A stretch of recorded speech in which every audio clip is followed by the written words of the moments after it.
Votre petit déjeuner pourrait être à l'origine de vos problèmes de santé actuels ou futurs. Cette vidéo pourrait choquer de nombreuses personnes à qui on a toujours dit que le petit déjeuner était le repas le plus important de la journée. Cependant, il est essentiel de comprendre la réalité, qui repose non pas sur mes opinions personnelles ou les intérêts commerciaux des industriels, mais sur le fonctionnement naturel du corps.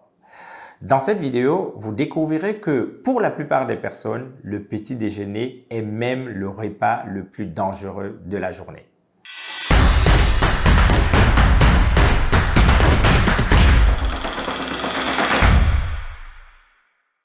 Bonjour à tous et bienvenue sur la chaîne Le Vitalisme dédiée à la santé naturelle.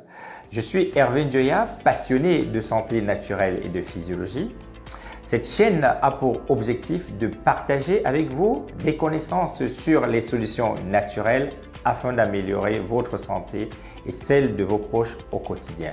Vous avez probablement déjà entendu à la télévision ou auprès de certains nutritionnistes que le petit déjeuner était le repas le plus important de la journée, sous-entendant que c'était le repas qu'il ne fallait surtout pas sauter. On vous a probablement également dit que si vous ne preniez pas le petit déjeuner, vous seriez fatigué et moins concentré. La réalité est très différente et vous pouvez le constater en regardant autour de vous. La plupart des gens qui prennent le petit déjeuner régulièrement ont tendance à avoir plus de problèmes de santé que ceux qui ne le font pas. Même s'il y a toujours quelques exceptions. Mais il est très courant de rencontrer chez les personnes qui prennent le petit déjeuner tous les jours les problèmes tels que le diabète ou l'hypertension. Ça peut aussi être du cholestérol, le surpoids, le stress permanent et même d'autres problèmes de santé tels que les allergies, les problèmes de thyroïde ou les maladies auto-immunes.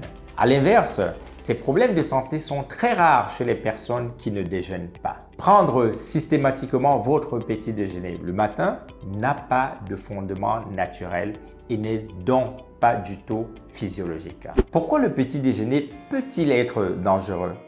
Qu'est-ce qui peut expliquer les problèmes de santé chez les personnes qui prennent leur petit déjeuner tous les jours? Tout d'abord, la perturbation des processus d'élimination. Pour comprendre ce premier point, on peut prendre l'exemple d'une machine à laver qui a plusieurs programmes avec des durées définies.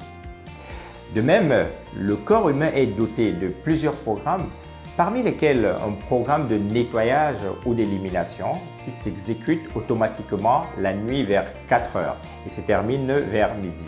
C'est un processus naturel qui active l'élimination des déchets corporels et des toxines qui seront évacués le matin à travers les urines ou les selles. Ce processus est essentiel pour la détoxification de l'organisme et donc pour notre santé. Or, lorsque l'on prend le petit déjeuner très tôt le matin, avant midi, cela va interrompre le processus d'élimination en cours pour activer un nouveau processus qui est la digestion. En réalité, le processus d'élimination n'est pas complètement arrêté, mais de nombreux processus de nettoyage sont interrompus pour privilégier la digestion. La prise du petit déjeuner participe donc ainsi à perturber un processus naturel d'élimination des déchets qui est fondamental pour la santé de l'organisme. Le deuxième problème lié au petit déjeuner concerne une hormone de stress appelée le cortisol. Le taux de cortisol dans le corps est naturellement élevé le matin, certainement pour nous permettre de nous réveiller et d'être actifs. Cependant, cette hormone favorise également le stockage des graisses. Cela signifie que le corps est plus prédisposé à stocker des graisses le matin, ce qui peut conduire à une prise de poids. Étant donné que le petit déjeuner classique contient souvent des aliments particulièrement riches en sucre et en calories, mais pauvres en nutriments tels que les céréales, du pain ou du lait, le fait de prendre régulièrement ce repas le matin peut faciliter la prise de poids pour de nombreuses personnes, étant donné que leur corps est déjà prédisposé à stocker des graisses à ce moment de la journée. Le troisième problème concernant le petit déjeuner est lié au taux d'une hormone appelée insuline. Lorsque son taux est élevé en permanence dans le sang, cela peut entraîner de nombreux problèmes de santé tels que le diabète, l'hypertension et l'obésité. Cependant, l'insuline est une hormone qui augmente après chaque repas, mais elle augmente davantage après les repas riches en sucre. Le matin au réveil, le taux d'insuline est généralement bas. C'est normal car nous ne mangeons pas dans la nuit et le dernier repas date souvent de la veille. En revanche, si vous prenez un petit déjeuner, alors le taux d'insuline va augmenter considérablement et à long terme, cela peut engendrer des soucis de santé. Donc, en mangeant dès le matin, nous ne permettons pas à notre organisme de maintenir un taux d'insuline favorable pour une bonne santé. La dernière raison est liée à la quantité de sucre. En général, le sucre raffiné est présent presque partout dans le petit déjeuner classique. Céréales, pain blanc, lait de vache, les jus de fruits artificiels et plein d'autres. Une consommation régulière de grandes quantités de sucre raffiné peut entraîner à une augmentation rapide de votre taux de sucre dans le sang, qu'on appelle généralement la glycémie, suivie d'une baisse rapide.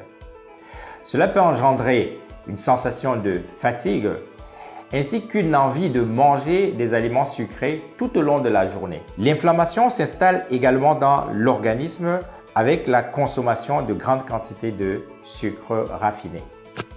Voici quelques raisons basées sur le fonctionnement de l'organisme qui montrent l'impact négatif que pourrait avoir la consommation régulière du petit déjeuner sur votre santé. Toutefois, il est important de noter que pour les personnes qui sont obligées de prendre le petit déjeuner pour une raison exceptionnelle, il est préférable de privilégier les aliments non transformés, bruts et pauvres en sucre tels que l'avocat, les légumes ou les bonnes graisses comme les amandes. Finalement, si vous souhaitez commencer à prendre soin de votre santé et de votre bien-être au quotidien, supprimer le petit déjeuner est une option intéressante. En réalité, lorsque l'on supprime le petit déjeuner, on bascule tout simplement en mode jeûne intermittent. Et on peut alors profiter de tous les bienfaits du jeûne intermittent pour la santé. Je vous invite à télécharger gratuitement mon e-book sur le jeûne intermittent si vous voulez en savoir plus. Le lien est disponible dans la description de cette vidéo. Je vous mettrai également une étude scientifique sur les effets du jeûne intermittent sur la santé, le vieillissement et les maladies. Merci d'avoir regardé cette vidéo. J'espère que vous avez trouvé ces informations utiles. Si c'est le cas, abonnez-vous à la chaîne, dites-nous ce que vous en pensez en commentaire et n'oubliez pas de liker la vidéo. N'hésitez pas à la partager avec vos proches pour les aider à prendre soin de leur santé. À très bientôt.